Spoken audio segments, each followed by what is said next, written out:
Lots of chatter also around just your presence here at Rashtrapati Bhavan. I saw a lot of the people were saying there's as much curiosity in your presence as there was in Vladimir Putin's. No, but the fact remains, Rahul, that for many, many years it was standard practice for the chairman of the External Affairs Committee to be invited to every Rashtrapati Bhavan banquet. I have come to several, particularly up to and including the days of President Pranab Mukherjee. But then there was a change in attitude, I will admit, and there was a disinvitation, as it were, for some years. I'm very glad they've restored the practice. I think it's a healthy practice. You've come back after a while? I've come back after a while.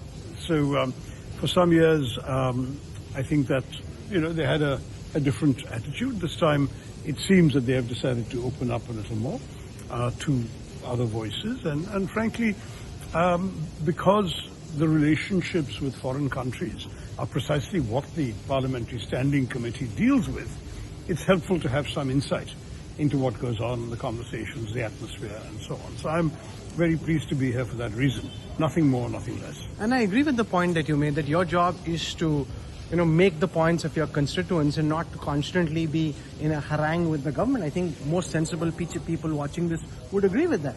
Yeah, that's a different conversation.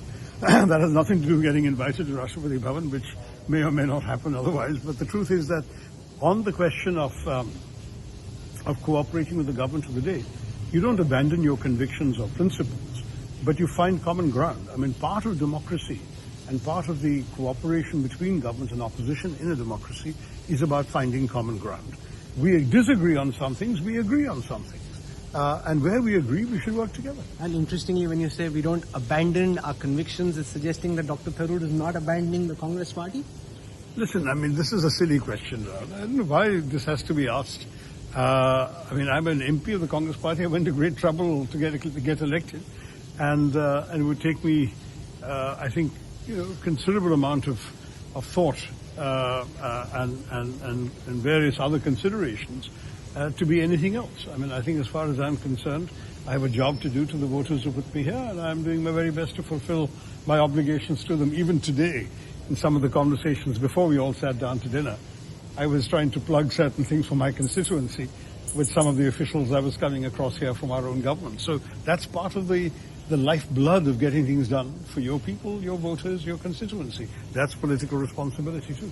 Interesting there, Dr. Tharoor, the Congress MP from Thiruvananthapuram, saying you stick to your convictions. This is part of what he believes democratic practice is, and very clearly indicating he has no intention of jumping ship.